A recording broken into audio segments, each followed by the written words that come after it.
이거 바꿔볼게요. 오열하던 그 사람이 어머 세상에 범인이었다는데 대체 무슨 일이 일어난 겁니까? 안진용 기자님. 결혼한 지 이제 겨우 3개월밖에 되지 않은 아내에게 찾아온 비극적인 이야기를 해드릴까 합니다.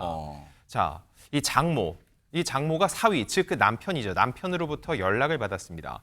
울면서 아내가 죽었어요. 출근한 뒤 돌아와 보니까 아내가 숨을 쉬지 않아요라고 다급하게 전화를 건 거죠. 세상에. 장모 입장에서는 그게 무슨 소리야? 무슨 일이 있었어요라고 재차 물었습니다. 남편은 아무 일도 없었다고 답을 했는데 수화기 너머로는 남편의 집에 이 출동한 경찰의 목소리가 들렸다고 합니다. 남편은 집에 찾아온 경찰에게 자신을 의심하지 말라며 소리를 치기도 했습니다. 아니 지금 이 상황만 듣고 대체 무슨 일이지? 시청자분들 무슨 일이야? 다급한 것 같은데 지금 뭔가 이건 끔찍한 일이 일어난 것 같은데 대체 어떤 일이지? 당시에 통화 내용 들어보시고 이어가 보도록 하겠습니다. 서방! 서방! 왜 우리 혜영이가 왜? 혜영이가 왜 죽어? 우리 혜영이 불쌍해서 어떡할래? 왜 그런지 알 수가 없어요. 별일 없었냐고, 진짜 별일 없었냐고. 전혀 없었습니다. 전혀 없었습니다. 그게 아니에요. 뭘 제가 잘못했다고 하는 거예요? 지금 이런 상황이 벌어진 거예요. 장모와 결혼 3개월이면 이제 신혼부부잖아요. 그 사위 간의 통화 내용에서 어떻게 지금 이 갑자기 별안간 딸이 죽었다는 비보를 접한 어머니는 지금 거의 울부짖습니다. 그런데 보세요. 하루아침에 이게 대체 무슨 날벼락 같은 일이 벌어진 겁니까? 김묘성 기자님 세상에. 네, 그러게나 말입니다. 이 아내에 대한 빈소가 차려졌고 또 상주는 남편이 맡았습니다. 그런데 빈소를 차린 지 하루 만에요. 지금 이분이에요? 피해자? 네, 그렇습니다.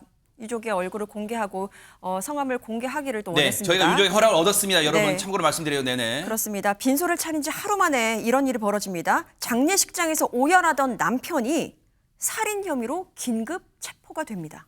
뭐라고요?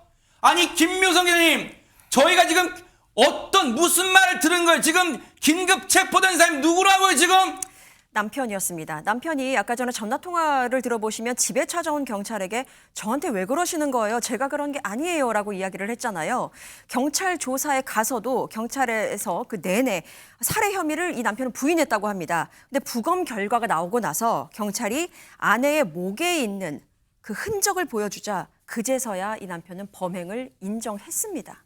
그리고 뉴스파이터 취재를 해보니까 네. 아내가 부부관계를 거절하자 부부싸움 끝에 새벽에 살해를 했고 술에 취해버린 우발적인 살인이다라고 주장하는 것으로 전해지고 있습니다.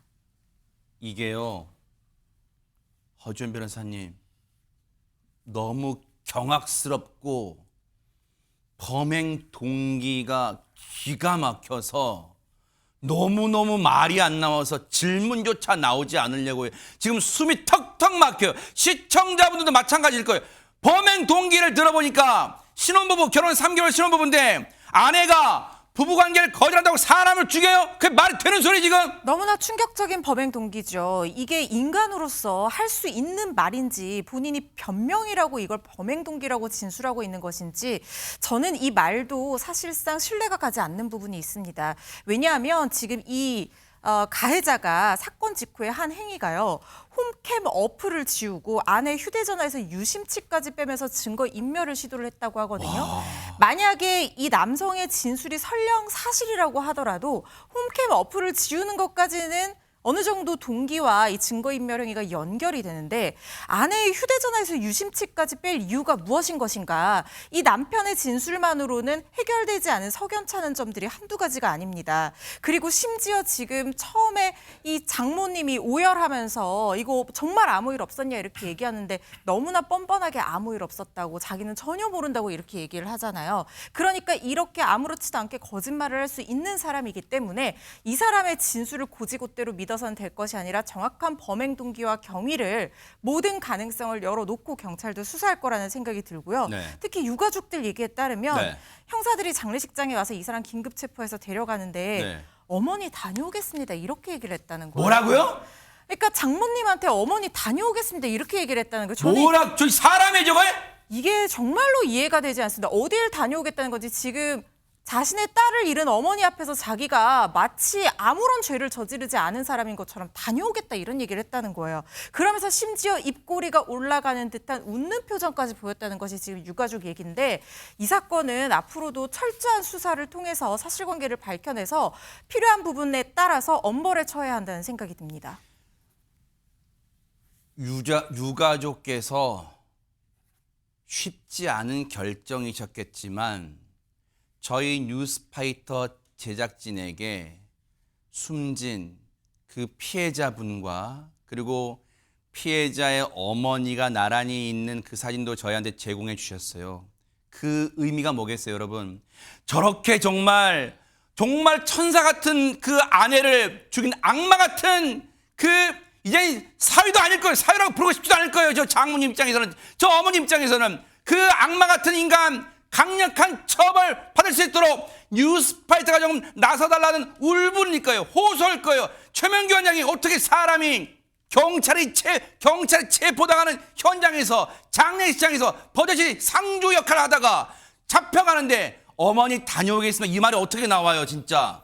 그냥 마지막 순간까지도 아마 잡혀가면서도 끝까지 본인이 우기면 본인이 계속 우기고 거짓말을 하면은 빠져나갈 수 있다는 나쁜 의미에서 희망을 포기하지 않은 거예요. 진짜 사악한 거지요. 이게 정말 사람입니까? 우리가 대체 악마의 어디까지를 봐야 악마의 끝을 볼 수 있는 거이 세상에 저 몹쓸 인간 반드시 법의 무건 처벌 받기를 눈 부릅뜨고 지켜보도록 하겠습니다.